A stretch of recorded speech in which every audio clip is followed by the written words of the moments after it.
If you're a bounty hunter, you generally have two options that you can offer to your clients. You can either bring the target in warm, alive and kicking for interrogation, extortion or whatever reason, or you can bring them in cold, only fit for a mortuary slab. If you're flying this ship, however, most of the time you'll be leaning towards the latter option, usually as a collection of sensor readings that confirm the outcome of the fight, or if you're really lucky, a smear on your forward hull to allow DNA confirmation that the target is in fact no more. You might even get an escape pod or two from your target, but that's never a guarantee. This is the Fer-De-Lance, also referred to as the FDL. This is Zorgon Peterson's choice for the professional bounty hunter since the year 3100 when it first rolled off the production line. This ship predates the Falcon-de-Lance buyout of Zorgon Peterson in 3126 and it shows. Everything inside is fitted together as it should be with no loose cables or pipework, and externally I think it's curvier than anything Falcon-de-Lance make. Which is impressive really when you consider that the FDL is basically a triangle with guns. Its claim to fame, among others, is that it's only one of two currently built medium ships with a huge hardpoint, with the other one being the Mamba, which is also made by Zorgon Peterson. Of course, future ship releases may change that, but as it currently stands, it's one of two. Let's take a look at the basics first, how it looks. From some angles, the FDL looks fantastic. Smooth, sleek, and generally it makes an impression.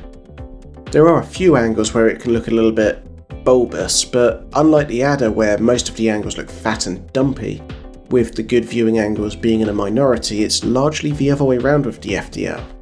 Like the Mamba, it's got two huge thruster arrays at the back and you've got the spacefaring equivalent of a panoramic sunroof to give decent views of what's above you. Due to its length, the cockpit is spacious, but it is also another one of those ships with an offset pilot seat, which is fairly irritating in my opinion. But the flip side of this is there's enough room to bring a friend, which, if they're a like-minded pilot, can be fun. If not, however, and depending on your vocation, they might throw labels around like crazy, psychopath and lunatic.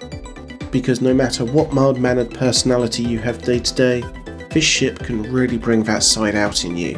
Whether it's seeing how quickly you can remove a harmless pilot from the mortal realm, or whether you're taking on a fully armed and operational Federal corvette, just to see how good their shields are.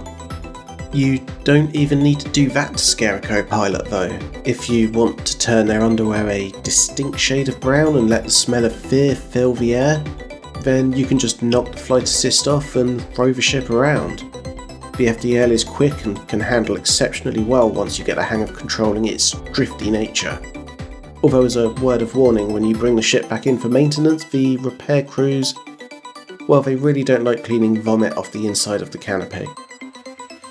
I've mentioned before that the Corvette is a ship that you use to fight a war, and the FDL is the ship of the more professional bounty hunter, so what makes it that? Well, it has the speed to get in and out of range of the target and the agility to avoid incoming fire. As for removing your foe, you have that large hardpoint I already mentioned and two mediums on each side of the ship. You also have 6 utility mounts for bolting on your choice of scanners, shield boosters and defensive countermeasures, meaning that it joins the Mamba in the top ranking of medium ships with the most utility slots, as well as the upcoming Python Mark II, but more on that when it gets moved off Falcon-de-Lance's production line and into general circulation. As for other defences, you can ramp the effectiveness of the shields right up and essentially tank incoming fire with those. The armour is so-so, but then the shields regenerate, whereas armour doesn't unless you've got a repair limpet or two handy. It's not all perfect though. I found that you really need to be on top of your pip management game to get the best out of it. The difference between 1 and 2 pips to engines is very noticeable, let alone the difference between 1 and 4. It can take a while to get the best out of the handling too, although that might just be the build I have here. Also, when aiming the huge hardpoint, it feels like you need to keep the nose pointing ever so slightly up, given how far down the ventral hull it sits, and it's easy to mass lock. And as I mentioned, as far as armour goes, it's far from being a hull tank. But really, when you bottom line it, these are minor points on an otherwise superb medium combat ship. This isn't like bringing a knife to a gunfight, it's the other way around. With the FDL, in many situations it's like bringing a gun to a fist fight. A fist fight where your opponent has no arms and is therefore totally armless. So that's combat, largely a long list of upsides with very few downsides, but what about everything else? To sum up everything else, it's pretty much, well, it's meh for pretty much everything else you would want to do with a ship. You can take this ship on the commute to Colonia and do some exploration along the way, but the fuel tank is tiny and the jump range is minuscule. You can mine rocks and trade items, but the internal capacity is, well, it's dwarfed by even some small ships, let alone other medium ships. You can also use it as a bus and take passengers out for a trip, but you can only take a handful and they'll get annoyed when you start picking fights with other ships en route because you need to take some frustration out on them because of the banal requests that your passengers make asking for things like landmines on your trip.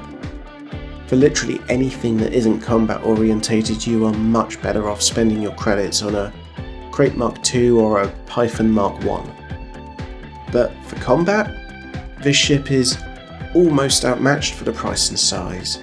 Like the Vulture, mine doesn't come out of the hangar much these days, and that's not because it's a bad ship, but because it's almost too good for its intended purpose.